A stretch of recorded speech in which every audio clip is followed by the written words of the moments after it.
Hello दोस्तों, नमस्ते, राधे राधे। मैं आपकी साधना दुबे आज आप सभी के सामने एक छोटा सा ललनवा विवाह गीत लेके आई हूँ। आप लोग सुनिए, सुन के आनंद लीजिए। अपनी छोटी बहन को अपना दुलार प्यार आशीर्वाद खूब ढेर सारा दीजिए दोस्तों।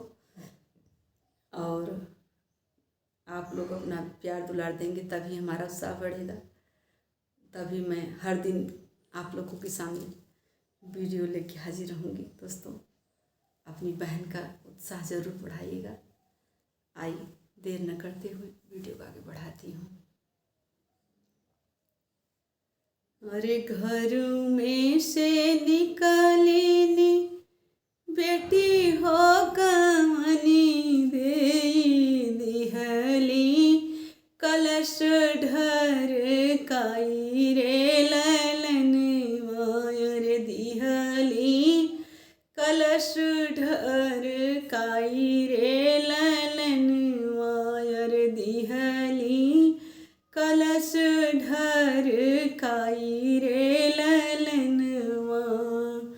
दुआर से उठने बाबा हो कवन राम भइले, मड़वना में ठाढ़ी रे ललन वायर भइले, मड़वना में ठाढ़ी रे ललनवा। किया मोरी बेटी होयन धन थोर भइले, अन धन थोर भइले, किया रे दहेजवा कथोरी रे ललन वायर, किया रे दहेजवा कथोरी रे ललनवा। नाही मोरे बाबा होयन धन थोर भइले, अन धन थोर भइले, नाही रे दहेजवा कथोरी रे ललन वायर, नाही रे दहेजवा कथोरी रे ललनवा। एक ही बतिया से चुक्या मोरे बाबा हो, चुक्या मोरे बाबा हो, सावर खोजल दमाद रे ललन वायर, सावर खोजल दमाद रे ललनवा।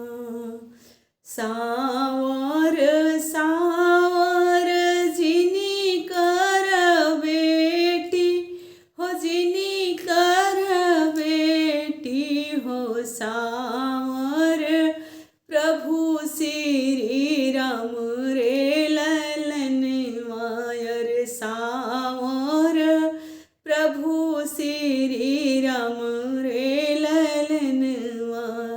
सवारे के मथवा तिलक भल सोहई, तिलक भल सोहई, मोही रहे तीनों लोक रे ललनवा।